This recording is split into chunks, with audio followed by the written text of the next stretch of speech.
Hi friends, BP முடிஞ்சு எல்லாருமே அர்ச்சனா எப்படா லைவ் வருவாங்க, அர்ச்சனா எப்படா இன்டர்வியூ கொடுப்பாங்கன்னு தான் வெயிட் பண்ணிட்டு இருந்திருப்பாங்க. ஸோ அவங்க எல்லாத்துக்கும் ஸ்வீட் சர்ப்ரைஸ் கொடுக்குற மாதிரி இன்றைக்கி அர்ச்சனா வந்து ஃபர்ஸ்ட் லைவ் வந்திருக்காங்க. ஃபர்ஸ்ட் லைவ் அவங்க ஆஸ் யூஷுவல் விஜய் டிவிக்கு தான் கொடுத்துருக்காங்க. பிகாஸ் அதுதான் நார்ம்ஸ், அதை ஃபாலோ பண்ணி அவங்க கொடுத்துருக்காங்க. ஸோ விஜய் டிவிக்கு அவங்க கொடுத்த இன்டர்வியூவில் மெயின் டிட்பிட்ஸை நம்ம இந்த வீடியோவில் பார்க்கலாம்.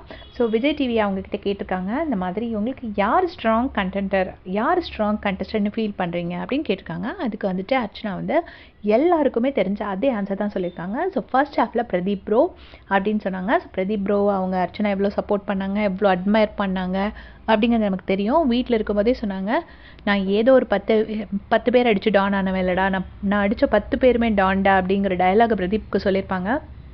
ஸோ அதே தான் அவங்க இங்கேயும் சொல்கிறாங்க, பிரதீப் ப்ரோ தான் பெஸ்ட் பிளேயர் அப்படின்னு சொல்லிட்டு. அதுக்கு அடுத்து என்ன சொல்கிறாங்க அப்படின்னு பார்த்தீங்கன்னா, செகண்ட் ஹாஃபில் வந்துட்டு ஸ்ட்ராங் கண்டெண்டர் வந்து மாயா அப்படின்னு சொல்லியிருக்காங்க. ஸோ மாயாவும் எவ்வளோ ஸ்ட்ராங் கண்டஸ்டன்ட்டுங்கிறத அவங்க வீட்டில் வச்சு நம்மக்கிட்ட சொன்னாங்க. ஸோ அதே தான் இங்கேயே சொல்கிறாங்க. அதுக்கப்புறம் பிக் பாஸ் அப்புறம் கேட்குறாங்க, நீங்கள் யாரை ரொம்ப மிஸ் பண்ணீங்க அந்த வீட்டை விட்டு வெளியில் போய் அப்படின்னு சொன்னதுக்கு செம்மையான ஒரு சர்ப்ரைசிங் ஷாக்கிங் ஆன்சர் கொடுத்துருக்காங்க. நான் பிபி வாய்ஸ் கூட தான் வந்து ஒரு ரிலேஷன்ஷிப் மெயின்டைன் பண்ணணும்னு நினைக்கிறேன் ஆஃப்டர் அந்த பிக் பாஸ் விட்டு வெளியில் வந்ததுக்கப்புறம் அப்படின்னு சொல்லியிருக்காங்க.